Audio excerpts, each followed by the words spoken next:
everybody, and Merry Christmas. You're getting me fresh out of the shower.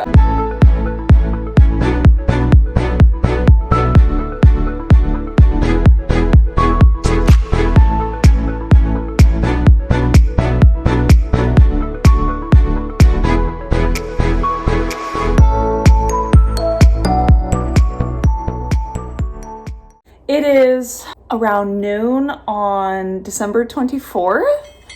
So, Christmas Eve, and I am 21 plus 2 days pregnant.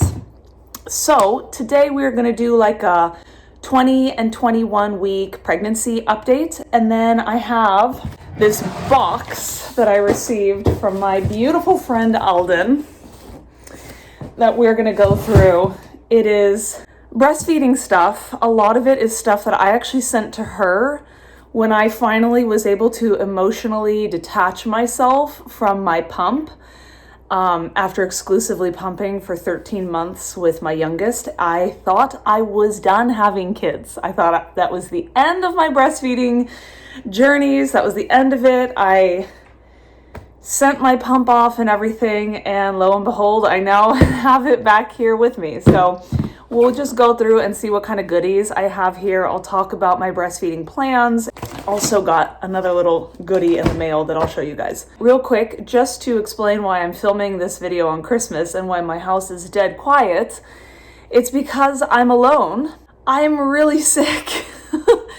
I'm really sick, and this happens to me every year. This would have been the first Christmas that I would have attended since 2017, because in 2018, if you guys remember, I was dying of a plague whilst I was 39 weeks pregnant and trying not to go into labor before my due date. And 2019, we were all sick. 2020, it was the pandemic, and now it's 2021, and here I am, alone, sick.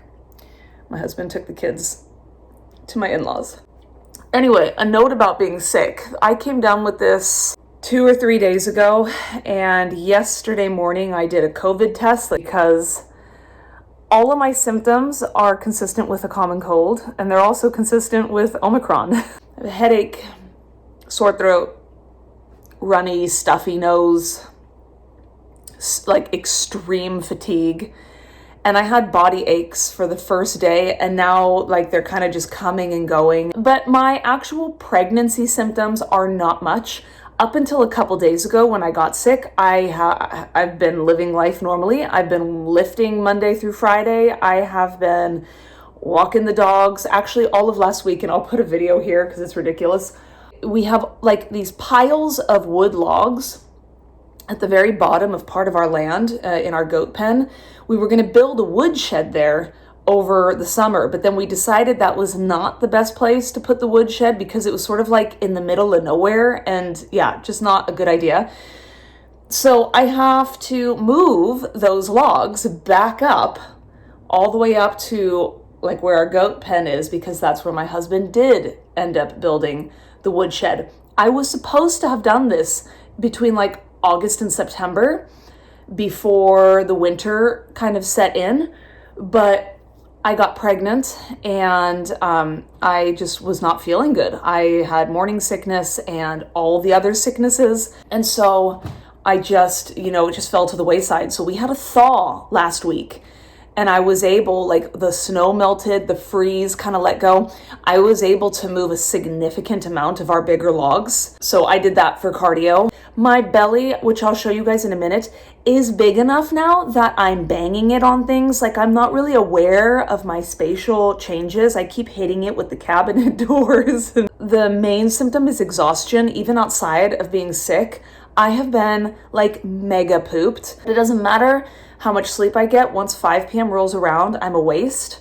I cannot do anything. My eyes are like, I can't even focus on anything. Really itchy boobs, like really itchy. it's all fun and games when I'm home or I'm alone, but when I'm out in public and it's itching me and it's like oh my God, I've got to itch this now. I've got to do something. I'm like trying to slyly, oh, let's see, can I rub it while making it look like I'm itching my arm, or, just doing anything to try to get the itch to go away. Oh my God, you guys, this is something I've failed to talk about for months. I have had this since I was 5 weeks pregnant, and it's not getting any better. My eyes are so light sensitive. Like you can see, I can hardly open them right now. And when I wear my contact lenses for longer than an hour, I end up with like full on conjunctivitis. Like it doesn't matter, like brand new contact lens case. I use the hydrogen peroxide rinse. Brand new contacts. There's no reason for my eyes to be getting red and dischargy and goopy and itchy and irritated, but they do. My eyes do not tolerate my contact lenses. My brain is gone. Just like RIP, my brain. It was already bad. My brain was already bad before I had kids, but with each pregnancy and each birth, it's gotten worse and worse, and now it's just so remarkably bad. I don't remember anything. I don't know where I put anything. I can't remember like what I'm saying. It's just so bad. And now with this cold and the congestion, I'm useless. I'm worthless. I shouldn't even be working. Like people shouldn't be trusting me with anything important because my brain does not function. So I'm just editing this film and I realized I left out the biggest and funnest symptom of them all, which is that like the baby kicks are wild and they're all day, and we all can now feel them on the outside. We can see them on the outside. I've tried filming a couple times the baby kicking on the outside, but it doesn't translate too well. It's not like strong enough where I can really get a good clip of it yet on my phone, but it's so exciting to feel him all the time. My little buddy sitting in there, my kids can feel him, my husband can feel him. It's so special. Anyway, that's a long enough update.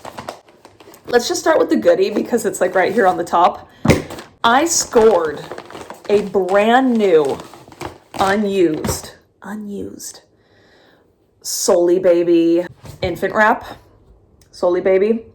I've never used Solly Baby before. I know that a lot of people love and swear by Solly Baby. I think they have structured carriers too, but I am a tried and true Ergo Baby 360 mama. I have used it with all of my kids. It is brilliant. It feels so good on my body. It's amazing. I've been able to front and then back carry my toddlers all the way up until they were like 2.5, 3.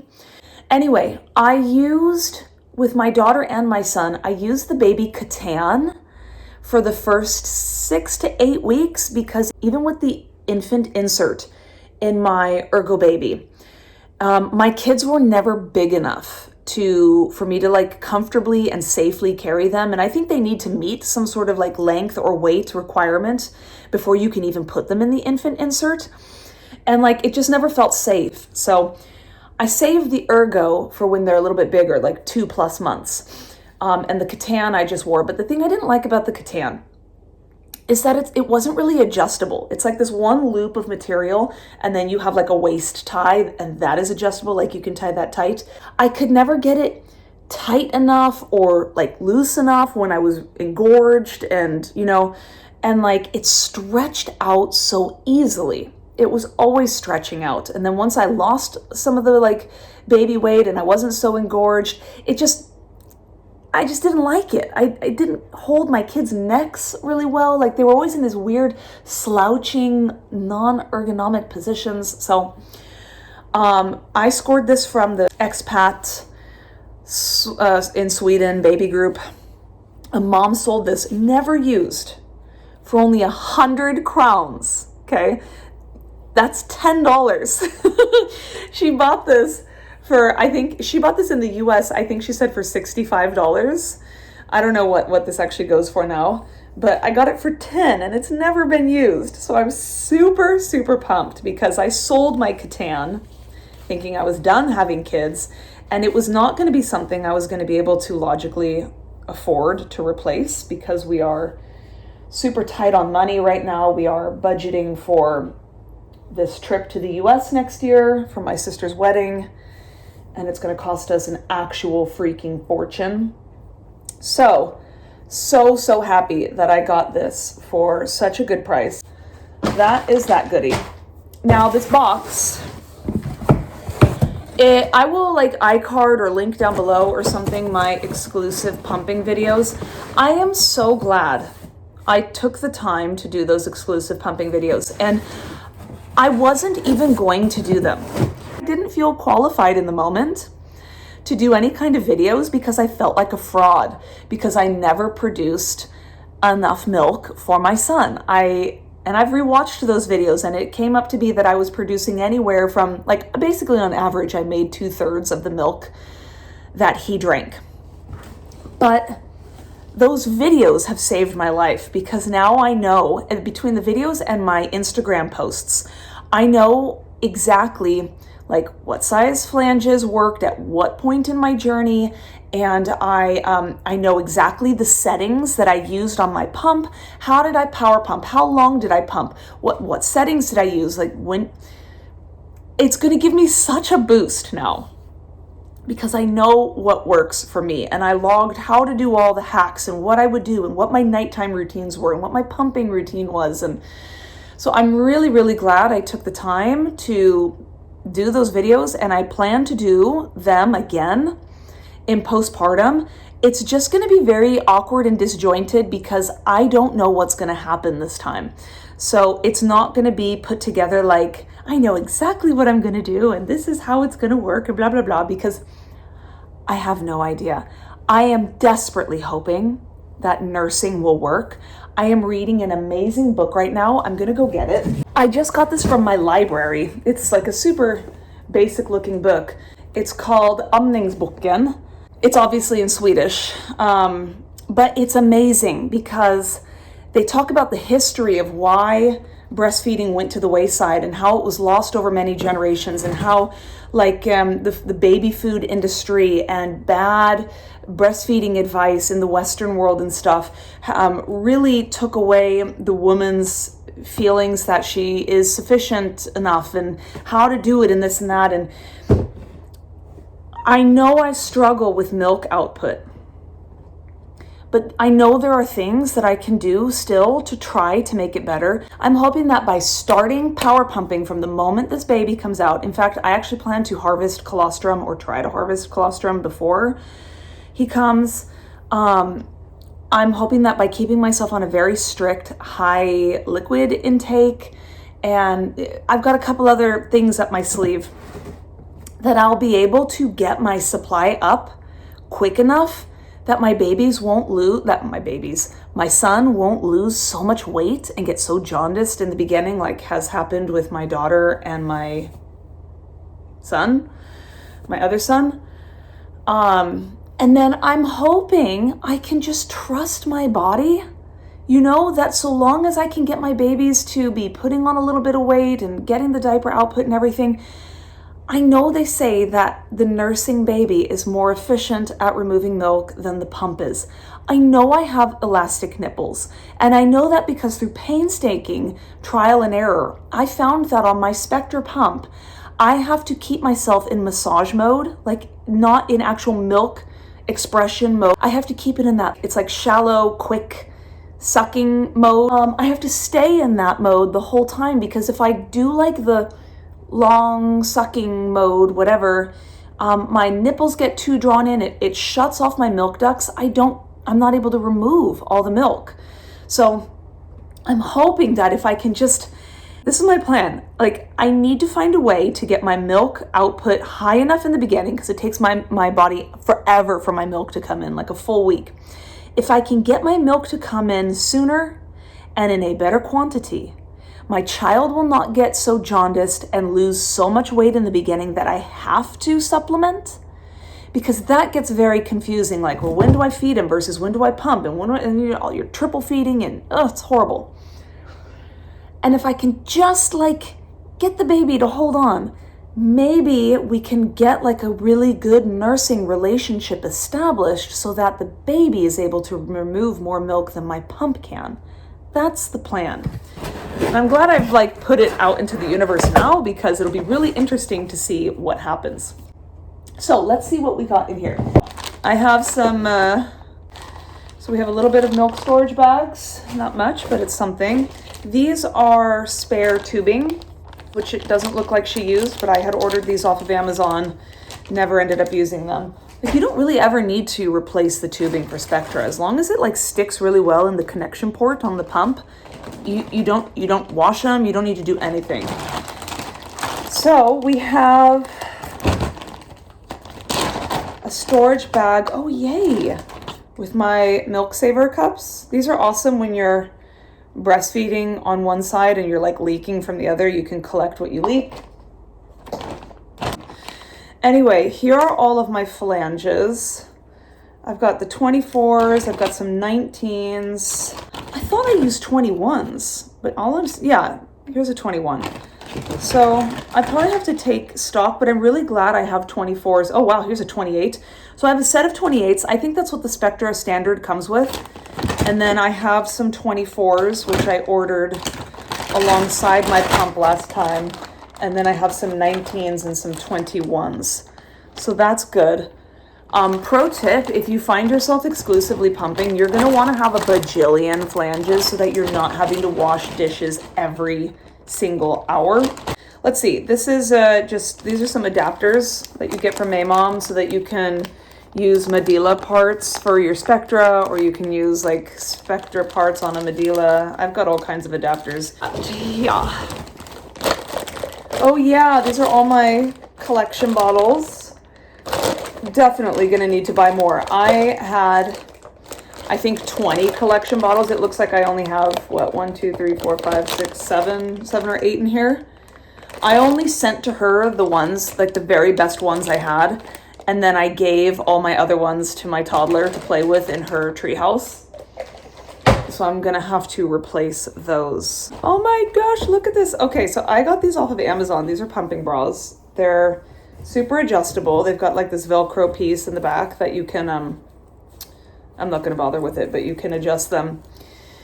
I never actually ended up using these. I used them like a little bit and then I realized they're a pain in the ass. And P.S. pumping moms, don't buy pumping bras. They are a waste of money. They cost so much, and pumping bras, you can't comfortably wear them as your normal bra because first of all, there's no padding in it. So if like, you know, if you got like big nipples or whatever, they're gonna show through. But like when you're done pumping, your nipples are so swollen and extended that when you take your pump parts out, your nipples still gonna be like sticking through the hole. And that's why I never use them. I'd take my pump parts off and then like my nipples would be sticking through and I couldn't like shove them back in. And like then you're having to wear a regular bra. You gotta take off your regular bra, put on a pumping bra, and then you gotta switch it off again. It's so lame.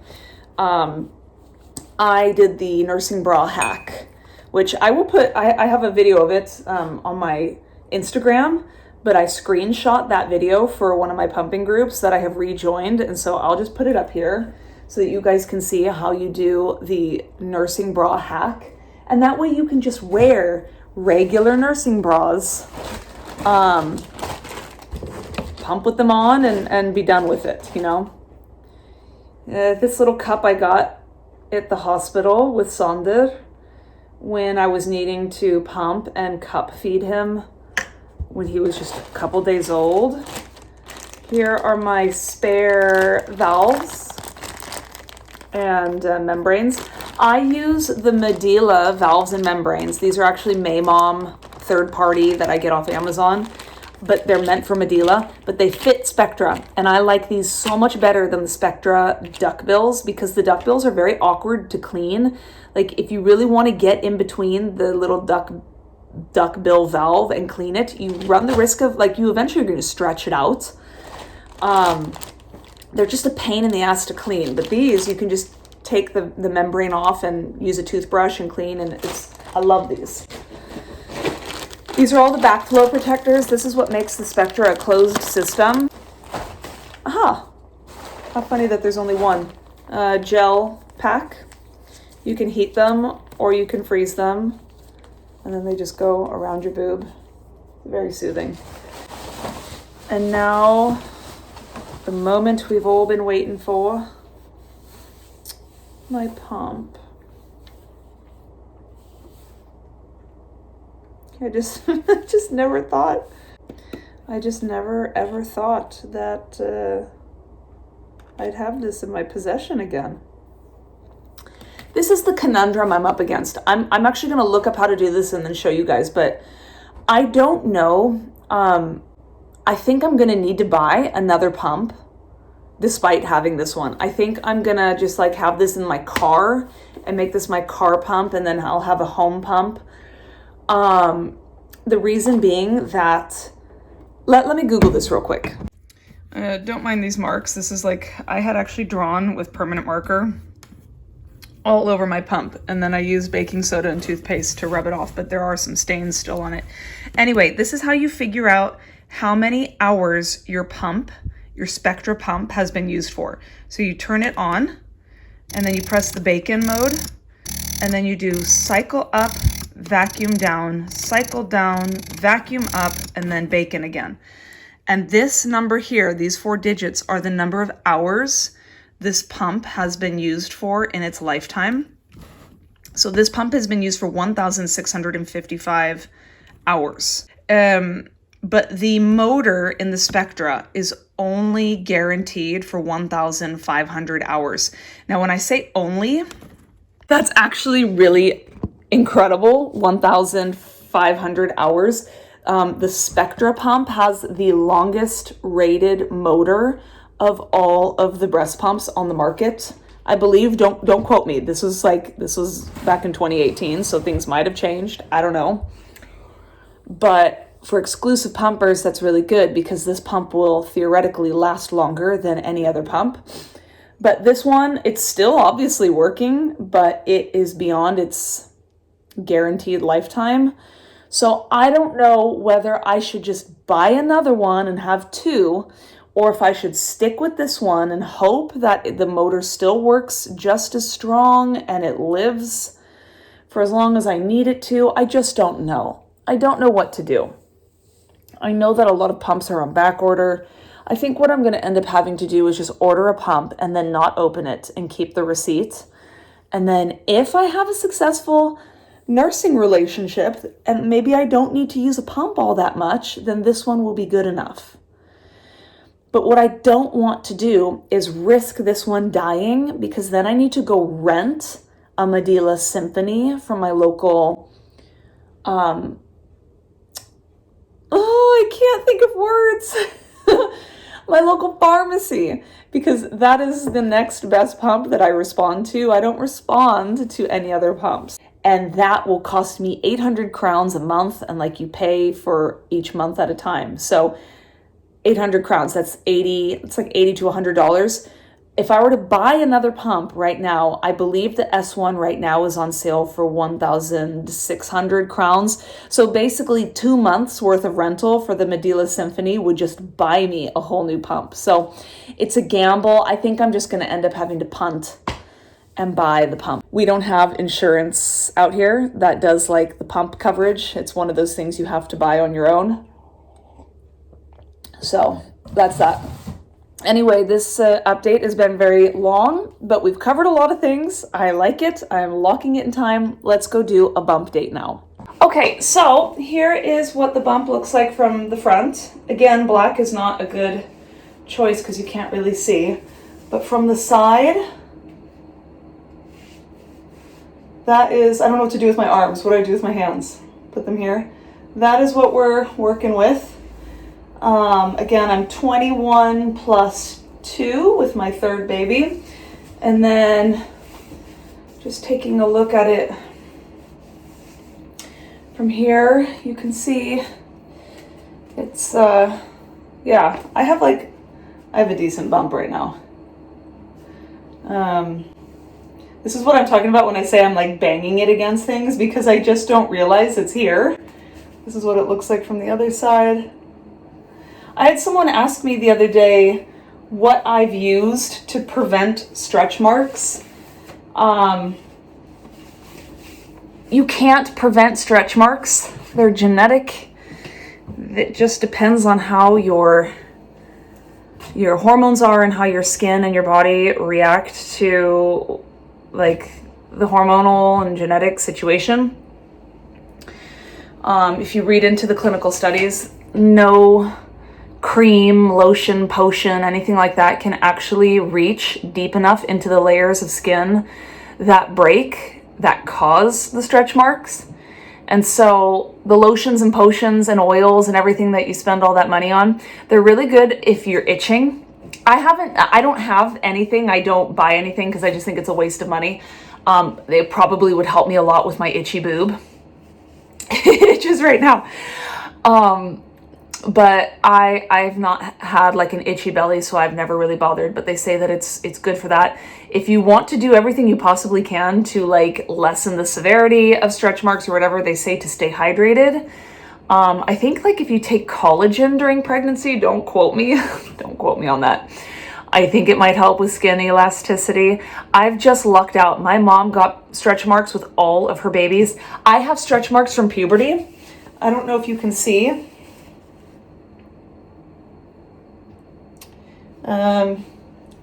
Like you can't even see them. I don't even know where they are right now. Oh, here they are. They're all like right here. Can you guys see that?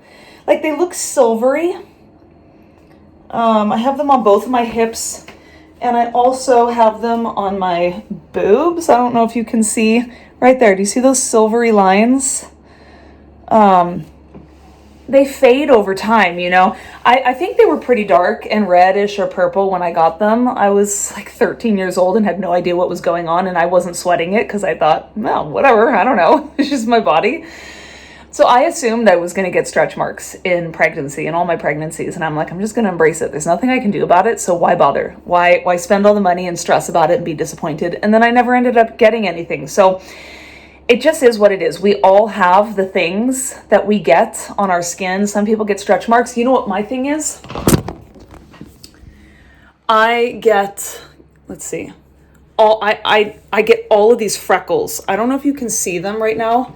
None of these freckles did I have any of these until I got pregnant. And not only do I get freckles, this thing here, I don't know how to like show it. I get skin tags. So that's actually like this little mole piece of skin. And that's not the only place I've gotten them. I have a pretty big one like here under my rib cage. And I guess you can get them surgically removed or lasered or something like that if you want to, but it's just, guys, I'm like 40, you know, this stuff doesn't matter anymore. I'm more concerned about like all these wrinkles I'm getting. But even then, I don't even wear makeup, so I'm not the right person to ask about like beauty tips. Anyway, I didn't use any lotion or potion. It was the luck of the draw, and I have like my other things that I deal with instead. So, and who knows, maybe I will get them this pregnancy. I don't know. We'll monitor it, but I don't really care either way. Anyway, that's the end of this update, so I will catch you guys in the next one. Okay, bye.